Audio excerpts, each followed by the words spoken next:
We got an update on one of your favorite players currently in the transfer portal, Cedric the Cowardly Dog. Cedric the Cowardly Dog has a final list of five schools: Duke, Alabama, Florida, Kansas, and Washington. But the dog may be down to two. Duke and Alabama have emerged as likely the two finalists Damn for it. Howard's services here.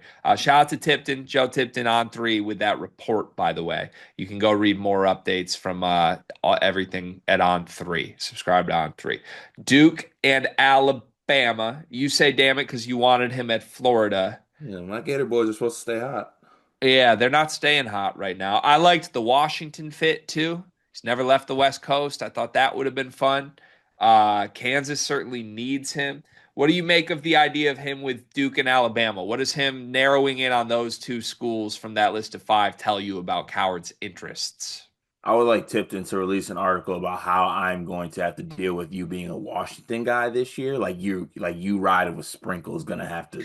We're gonna have to Well, they're cross up. one piece away. If they got Coward, I was fully aboard that. That's where we gotta like. You're over here giving me speeches about how the Washington Huskies are one piece away, and you're right. Don't get me wrong, but I just One gotta piece come to away. grips with that's where we're at. That's the They evolution of are it. they are one piece away. Yeah. God damn it, man.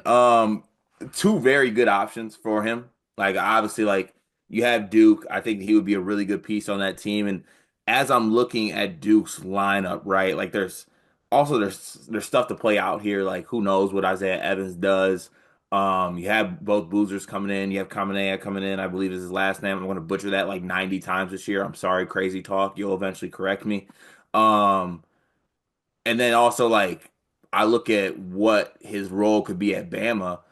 I think he'd be perfect in that system as well. Kind of playing on that wing role. So like one, I think I got to take a step back here. We do a lot of transfer videos where we see kids put out lists, and we're like, what the hell is that? What is he trying to do? Where is he trying to go? I never kind of felt that with Coward, and I think the final two was indicative of that. I mean, the final five was indicative to start. Also, this final two list makes a lot of sense to me. So I think this says something about Coward and his interests in his final season in college hoops. Coward, a guy that could be a stud. He could be a first round pick. We see NBA future here, not potential. Like that's coming, I think, if he has a good year. Um, to me, this is a kid that clearly is thinking championship based on narrowing that list of five and eliminating, Kansas, who knows? You pair with Darren Peterson, maybe it works out better than we think. Florida obviously was a national title winner last year, so you don't want to say that if you choose Florida, you weren't thinking title. Washington was not a serious title contender, even if I'm gassing them up. But I would argue that Duke and Alabama, of every school that was on this list, offered the most friction to his potential role. Now, I think he'll play because I think he's really good.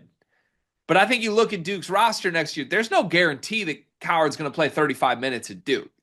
There is absolutely not a guarantee that Coward's going to play 35 minutes at Alabama. We interrupt this sleepers video to tell you about an offer from Underdog Fantasy. Cart, you love Underdog Fantasy, correct? Of course, I do. Can I have a moment real quick? Please.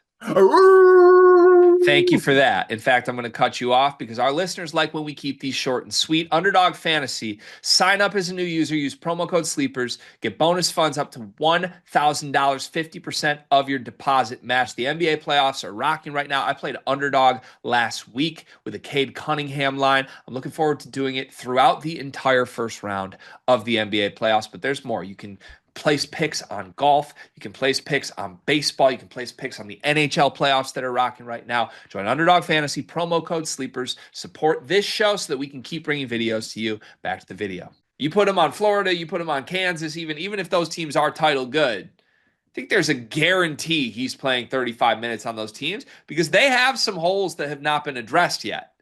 Duke and Alabama, they may have minor little crevices, whatever you want to call them. There's no massive, we need to fix this issue with the Duke or the Alabama roster.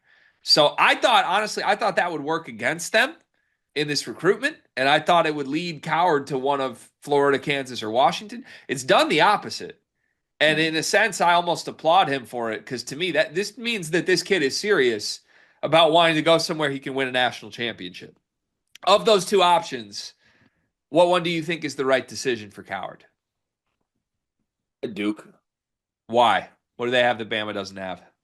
Um, well, one, I think if you just seen that Duke has been successful, like I don't know, obviously he's a better player than Deion James, but I think pairing him with good players like like Cam Boozer and pairing him also with what maybe a point guard in Caden Boozer or even Caleb Foster. I'm not. What have you heard about Tyrese? I know he declared. Is he gone? I think he's gone. There was a lot of like goodbye posts yesterday. Okay. Oh, even with him, I just think that there's a clear kind of role for him. And to be honest with you, I've been a little underwhelmed with what Bama's done in the portal. Like I don't know, like they were leading for Woolley, they didn't get him. They got the big guy from Bucknell Williamson, who I like, but they lose Darion Reed, they lose LeBaron Philon. I'm not saying Bama's gonna be bad by any means, but there is a little bit of like a little uneasiness about their offseason, in my opinion. A little underwhelming for Bama standards. Yeah, I guess back to what I was saying, like Bama has their pieces in place. We just don't know if we love the pieces. Mm, Whereas Duke has their pieces in place, and we're all like, yeah, this team's going to be great. yeah. So I think Duke's the right decision. I think. I think you drop Coward on Duke. They're what, the third best team in the country next year? Are you going to add them to your preseason number one list? Not yet, no. No? What are they missing? If they had Proctor back, they might won with Coward. You don't like the guards enough if they have Coward in the fold with no Proctor. Too many. I like them, but too many question marks. What's their best five next year? Be like Boozer one, Foster two, Coward three, Boozer four, Big Big Pat Pat five. five. Top five. That's a top. That's a top five team. Top. Possibly Isaiah Evans back. Possibly Top. Top. that's a top five team. Stop Top. it. Stop it. Top. With Top. with Cedric the Cowardly Dog in the fold, dog. Come on. I'm a Brotherhood guy. If said goes there.